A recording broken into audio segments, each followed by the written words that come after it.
Welcome back to our channel, where we bring you the most exciting and intriguing moments in sports history. Today, we're going to delve into the world of Formula 1 racing and explore some of the most disrespectful moments in the sport's history. Buckle up, because this is going to be a wild ride. So, without further ado, let's get straight into this.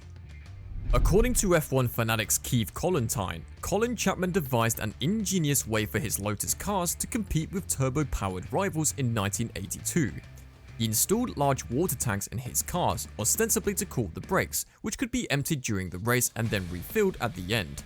They could run their cars far lighter than the minimum weight, unlike the fuel-hungry turbos, and had to use ballast to bring it up to the minimal level. Lotus Colin Chapman came up with the idea of using a reserve water tank, ostensibly for brake cooling, to increase the weight. They could dump the water after the race began and legally top it up again before the car was weighed. Nelson P.K. Brabham and K.K. Rosberg Williams finished first and second, respectively, but when FISA, now FIA, discovered the water tanks, they were disqualified.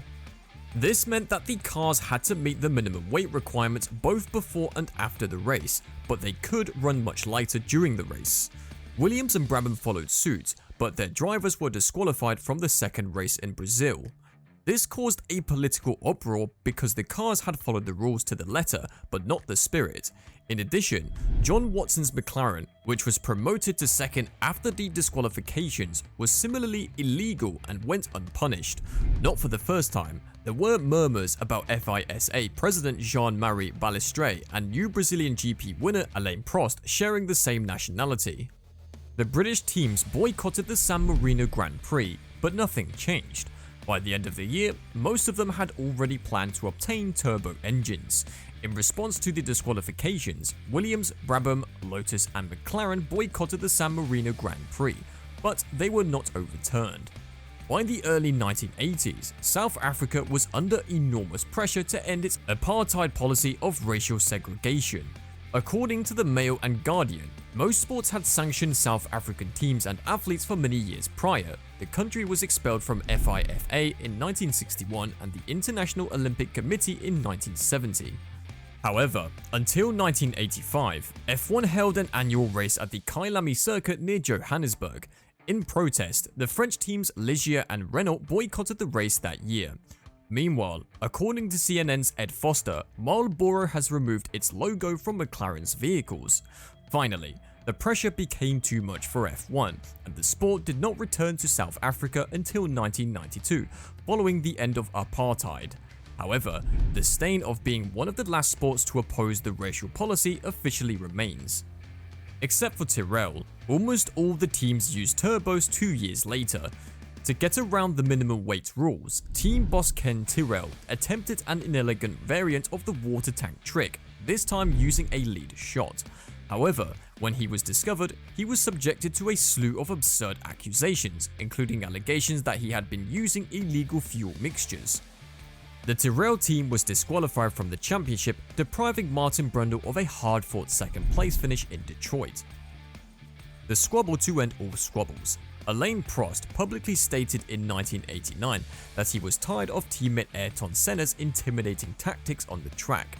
As a result, when Senna tried to pass him for the lead at Suzuka, Prost calmly turned his McLaren into his teammate's car, effectively eliminating both from the race.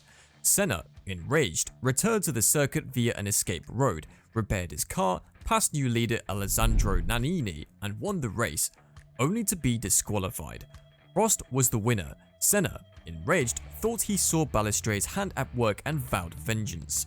He took it exactly 1 year later at the same location. Despite winning the Japanese race, Senna's request for pole position to be moved to the more advantaged side of the circuit, as is now common practice, was denied. As a result, when Prost passed him at the start from second place on the grid, Senna kept his foot buried in the accelerator and smashed into Prost's car. They were both killed in the crash and Senna was crowned champion. Many teams have needed clarification on what the FIA technical regulations say and what they actually mean. This is precisely what happened to Bar in 2005. Following the San Marino Grand Prix, in which Jenson Button finished third and Takuma Sato finished fifth, the FIA stewards asked Barr to explain why the car weighed 594.6 kilograms when completely empty rather than the regulation minimum of 600 kilograms. The team claimed that the engine required a minimum of 6 FG of fuel, which was stored in a special collector. The stewards agreed, but Barr was surprised to see the FIA appeal the stewards' decision. Barr presented their evidence at a hearing in Paris on May 4th, insisting that the car had never run below 600 kilograms during the race. The FIA countered that the only way to demonstrate this was to drain the car of fuel. The Court of Appeals agreed with the FIA, but thankfully for the team, did not impose the requested sentence of a year's suspension from F1. They were forced to withdraw from the next 2 rounds. For 3 years, people debated whether Michael Schumacher deliberately crashed into Damon Hill at Adelaide to win the 1994 championship. However, an apparent repeat of the move on Jacques Villeneuve in Jerez in 1997 removed all doubt from many people's minds. The FIA's lackluster response was perhaps even more scandalous than the intentional crash. Schumacher was disqualified from the championship, in which he had finished second anyway and was not stripped of any race victories and forced to participate in an FIA safe driving initiative. Michelin had only been back in the sport for 3 years when it became embroiled in a messy scandal that strained its relationship with the governing body. It was on its way out again 3 years later. The 2003 tyre rules specified how wide a tyre had to be before a race, but not during. Michelin tyres were discovered to expand during use, providing more grip. It was a straightforward abuse of a rule with a clear intention, but also a clear limitation. When rival Bridgestone informed the FIA of Michelin's actions, the governing body reacted immediately, demanding that tyres be inspected after the race and subject to the same size restrictions. Michelin was forced to revise their tyres quickly ahead of the Italian Grand Prix. That weekend, Ferrari's Ross Brawn defended the decision against widespread opposition led by McLaren's Ron Dennis and Williams' Patrick Head in an infamously heated press conference. The latter stated that Michelin's tyre design had been in use for over 2 years and had never been called into question. Michelin's 5-race winning streak ended at Monza. Bridgestone, shot Ferrari, won the remaining races and championships. The farce at Indianapolis in 2005 permanently damaged Michelin's relationship with the FIA and harmed F1's reputation at a critical juncture. The rules from 2005 required that tyres last the entire race. When Michelin returned from the American Grand Prix to the newly resurfaced Indianapolis circuit, it discovered that the banked final turn was causing the sidewalls on its tyres to collapse. This was not an isolated incident due to an unusual new construction. Michelin had no tyres to bring to the race to allow its 7 teams to compete. The result was a hideous spectacle of F1 at its worst. One mistake became an unnecessary farce due to a complete lack of contingency planning and impossible political intransigence. Although FIA President Max Mosley was not present at the race, he refused the Michelin supplied team's request to build a temporary chicane before the final corner for them to race, even when they offered to start from the back of the grid and forego the right to score championship points. Mosley instead proposed the blatantly unrealistic option of forcing the Michelin drivers to take the blank corner very slowly, which would have been lethally dangerous.